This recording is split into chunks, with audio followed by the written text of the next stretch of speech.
શાહપુરમાં અંગત અદાવતમાં મારામારીનો બનાવ બન્યો છે। 3 યુવકોએ ભેગા મળી પથ્થરમારો કર્યો। અગાઉની હત્યા કેસને અદાવતમાં રાખી અને આ પથ્થરમારો થયો હોવાના અહેવાલ છે। શાહપુર પોલીસે ફરિયાદ નોંધીને વધુ તપાસ હાથ ધરી છે।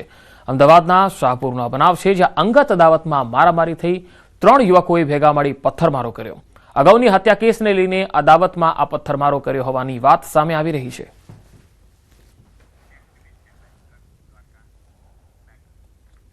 દ્વારકામાં જાહેર માર્ગ પર ધૂણવા લાગ્યો યુવક। સુદર્શન સેતુ પર સુરક્ષાની ભારે અવગણના। ચાદર ઓઢી બેઠેલો વ્યક્તિ ધૂણતો જોવા મળ્યો। અંધશ્રદ્ધા ફેલાવતો વિડીયો વાયરલ થઈ રહ્યો છે। આસપાસના લોકો તેને પ્રશ્ન કરતા જોવા મળ્યા। બ્રિજ પર સતત વાહન અવરજવર કરતા હોય છે અને તેની વચ્ચે આ ઘટના જોખમી છે અને જોખમી સ્થિતિ વચ્ચે આ વર્તન પર સવાલ ઉઠી રહ્યા છે। સુદર્શન સેતુ પર અગાઉ પણ અનેક અકસ્માતોની ઘટનાઓ નોંધાઈ ચૂકી છે, ત્યારે અહીંયા એક વ્યક્તિ અંધશ્રદ્ધા ફેલાવી રહ્યો છે અને ધૂણવા લાગે છે। આ યુવક જાહેર માર્ગ પર આ પ્રકારની હરકતો કરી રહ્યો છે અને આ પ્રકારની હરકતો બિલકુલ યોગ્ય નથી અને જાહેર માર્ગ પર તો બિલકુલ જ ન ચલાવી શકાય। વાવથરાદમાં બુટલેગરના દબાણ પર ફરશે બુલડોઝર। દિયોદર પોલીસ પર બુટલેગરે કર્યો હતો હુમલો। મોજરૂ ગ્રામ પંચાયતે દબાણકારોને નોટિસ ફટકારી। પોલીસ ઉપર હુમલો કરનાર બુટલેગરના દબાણ ઉપર બુલડોઝર ફેરવી દેવાશે। ગેરકાયદેસર કેબિન મૂકી અને પાર્લરમાં કરવામાં આવતો હતો દારૂનો વેપલો। બુટલેગર દ્વારા ગેરકાયદેસર પાનના ગલ્લા પર લેવામાં આવેલ વીજ કનેક્શન દૂર કરાયું। પોલીસ સાથે ગ્રામ પંચાયત દ્વારા કાર્યવાહી શરૂ કરવામાં આવી। એએમસીના ખોટી રીતે જન્મ મરણના પ્રમાણપત્ર મેળવવાનો મામલો। બનાવટી કોર્ટના હુકમો રજૂ કર્યાની માહિતી મળતા ગાયકવાડ હવેલી પોલીસ સ્ટેશનમાં ફરિયાદ નોંધાવાઈ છે, જે અંગે વર્ષ 2025ના લગભગ 238 કોર્ટ હુકમો વેરીફાઈ કરતા પોલીસને કોર્ટના 9 હુકમો ખોટા હોવાની હકીકત મળી। તદુપરાંત ખોટા ઓર્ડર થકી ડુપ્લિકેટ મરણ સર્ટિફિકેટ બનાવી આપ્યા હોવાનું પણ સામે આવ્યું, જેના પગલે પોલીસે નકલી સર્ટિફિકેટ બનાવનાર 3 લોકોની ધરપકડ કરી છે, જેમાં અર્જણ ભરવાડ, શબ્બીર શેખ, અલાઉદ્દીન શેખ પકડાઈ ગયા છે। આરોપીઓની પૂછપરછમાં જાણવા મળ્યું છે કે મિલકત હડપી લેવા ખોટા મરણના પ્રમાણપત્ર લેવાની જરૂરિયાત પડતી, તો વકીલ પાસે 50,000માં એક પ્રમાણપત્ર બનાવતા હોવાનું પણ સામે આવ્યું। ઉલ્લેખનીય છે કે અગાઉ ઇમરાન કાઝી નામના વકીલે કોર્ટના ખોટા ઓર્ડર બનાવ્યા અને કેસમાં પોલીસે તેની ધરપકડ કરી હતી। હાલ તે જ્યુડિશિયલ કસ્ટડીમાં જેલ હવાલે કરાયો છે। એમની મિલકત લેવાના સંદર્ભમાં એમનું મરણ ગયા પછી કોઈ પ્રમાણપત્ર મેળવેલું નહોતું અને પછી જ્યારે મરણ ગયા પછી ખૂબ લાંબો સમય થયો એટલે એમને પ્રમાણપત્ર લેવાની જરૂર હતી, એટલે એમને ટૂંકા રસ્તે ખોટું બનાવટી નામદાર કોર્ટનો હુકમ મેળવી અને પ્રમાણપત્રો મેળવેલા છે। બાંગ્લાદેશની ગરીબ અને જરૂરિયાતમંદ મહિલાઓ સાથે વિશ્વાસઘાત અને કામની લાલચ આપી ભારત લાવીને લોહીના વેપારમાં ધકેલી દેવામાં આવી, જેનો ભરૂચ પોલીસે પર્દાફાશ કર્યો। 14 મહિલાઓને મુક્ત કરાવાઈ છે, જ્યારે 4 આરોપીઓની ધરપકડ કરાઈ છે। આ કૌભાંડમાં અંદાજે 60 જેટલી મહિલાઓને બાંગ્લાદેશથી ગેરકાયદે ભારત લાવી ગોવા, મહારાષ્ટ્ર, રાજસ્થાન અને ગુજરાતના વિવિધ વિસ્તારોમાં લોહીના વેપાર માટે મોકલવામાં આવતી। પશ્ચિમ બંગાળના બોગસ દસ્તાવેજોના આધારે બાંગ્લાદેશી મહિલાઓને ભારતીય ઓળખના પુરાવા બનાવી અલગ અલગ રાજ્યોમાં મોકલવામાં આવતી હતી। ભરૂચ ક્રાઇમ બ્રાન્ચ અને એસઓજીની સંયુક્ત કાર્યવાહીમાં ભરૂચના અલ ફારૂક પાર્ક સોસાયટીમાંથી બાંગ્લાદેશથી 12 અને અન્ય 2 મળી કુલ 14 પીડિત મહિલાઓને મુક્ત કરાવવામાં આવી। એક મહિલા સહિત કુલ 4 આરોપીઓમાં ફારૂક સોએબ, નાઝીમ ખાન, સઈદ ખાન, રઈસ મહંમદ, રફીક શેખ અને સુજીત કુમાર, લક્ષ્મીકાંત ઝાનો સમાવેશ થાય છે। બાંગ્લાદેશી એજન્ટ ફારૂક શેખની પૂછપરછ દરમિયાન હજુ વધુ ચોંકાવનારા ખુલાસા સામે આવે તેવી શક્યતા છે। ભરૂચના સ્પા અને ગેસ્ટ હાઉસોમાં દેહ વેપારની ગેરકાયદે પ્રવૃત્તિ ધમધમતી હોવાની માહિતી સામે આવી હતી। આ તમામ મહિલાઓ પાસેથી બાંગ્લાદેશના નેશનલ આઈડી કાર્ડ પણ જપ્ત કરવામાં આવેલા છે। આ સિવાય જે વ્યક્તિ જે મુખ્ય એજન્ટ છે એટલે કે ફારૂક શેખ તે બાંગ્લાદેશમાં કઈ જગ્યાએ રહેતો હતો તેની પણ પોલીસ દ્વારા શોધખોળ ચાલુ છે અને એના માટેના પુખ્તા સબૂતો પણ પોલીસને મળેલા છે।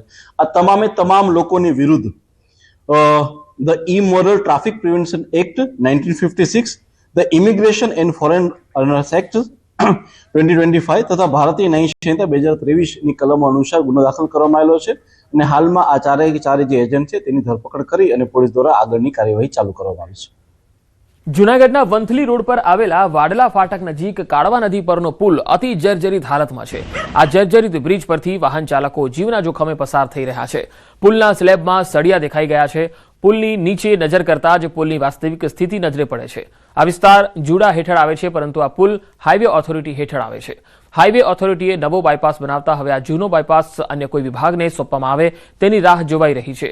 આ પુલ કોઈનો જીવ લઈ લે તે પહેલા લાગતા વળગતા વિભાગને પુલની જવાબદારી સોંપવામાં આવે અને વહેલી તકે પુલનું સમારકામ થાય તેવી માંગ ઉઠી છે। મહાનગરપાલિકા એવું કહે છે કે આ રસ્તો અમારામાં, આ પુલ અમારામાં નથી આવતો.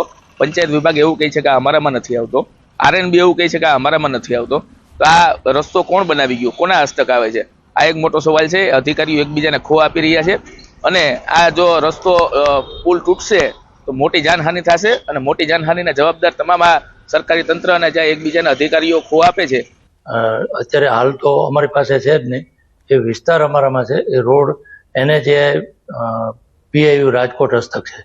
આ રોડ ઉપરના જે પુલ આવેલા છે એમાં અમારા વિસ્તારમાં એક મોટો બ્રિજ છે અને એક નાનું વોકડા જેવું છે. એ બંને ઉપર એકદમ જર્જરિત હાલત છે. એટલે એના માટે થઈને અમે પીડી, એનએચઆઈ, પીયુ રાજકોટને 4 થી 5 પત્રો લખીને ધ્યાન દોર્યું છે કે જુનાગઢ ને વંથલીને જોડતો પુલ અતિ જર્જરિત હાલતમાં છે. તો એક તરફ અધિકારીઓ તેવું કહી રહ્યા છે કે અમારામાં નથી આવતું. જુદા જુદા વિભાગના જે અધિકારીઓ છે તેમના દ્વારા કહેવામાં આવે છે કે મહાનગરપાલિકામાં નથી આવતું, આ નેશનલ હાઈવેમાં નથી આવતું. તો આવે છે કોમાં એક મહત્વનો સવાલ છે. તો બીજી તરફ આ જર્જરિત જે પુલ છે જેમાં સળિયા દેખાઈ ગયા છે, જે કિલાસરીઓ બહાર નીકળી ગઈ છે, તો બીજી તરફ જે સેફટી માટેની જે દિવાલ બનાવવામાં આવી છે તે પણ તૂટી ગઈ છે. મોટી જાનહાનિ થાય તેવી એક શક્યતાઓ છે. અવારનવાર આ પુલ પહોળો કરવા અને ફરી આ જે બ્રિજ છે તેને રિપેર કરવામાં આવે તેવી માંગ ઉઠી છે, પરંતુ અત્યાર સુધી કોઈ જ કામગીરી થઈ નથી, જેને લઈને લોકોમાં ભયનો માહોલ છે. વહેલી તકે આ જર્જરિત જે પુલ છે તેને નવેસરથી બનાવવામાં આવે અને પહોળો કરવામાં આવે તેવી માંગ ઉઠી છે, પરંતુ જે જુદા જુદા વિભાગો છે તે એકબીજા પર ખોળ કરતા જોવા મળી રહ્યા છે.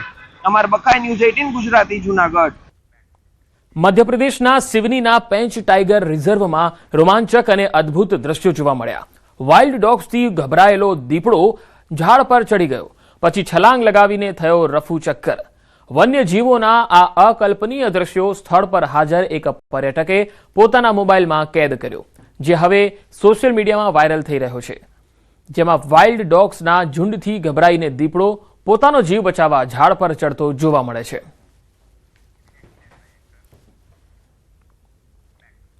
ઉત્તર પ્રદેશના સીતાપુરમાં અજીબો ગરીબ ઘટના બની. સીતાપુરમાં રેલવે કર્મચારીઓ એન્જિન બંધ કરીને શાકભાજી ખરીદવા જતા રહ્યા, જેથી એન્જિન ઊભું જોઈને ગેટમેને રેલવે ફાટક બંધ કરી દીધું, જેના કારણે બંને બાજુ વાહન વ્યવહાર ઠપ્પ થઈ ગયો.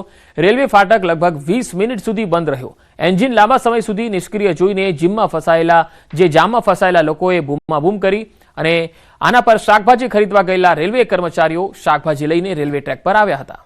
શાકભાજી ખરીદવા ગયેલા રેલવે કર્મચારીઓ એન્જિનમાં ચડીને ચાલ્યા ગયા. આ દરમિયાન જામમાં ફસાયેલા એક રાહદારીએ સમગ્ર ઘટનાનો વિડીયો બનાવ્યો. રેલવે કર્મચારીઓની મનમાની બતાવવા માટે તેણે વાયરલ પણ કર્યો.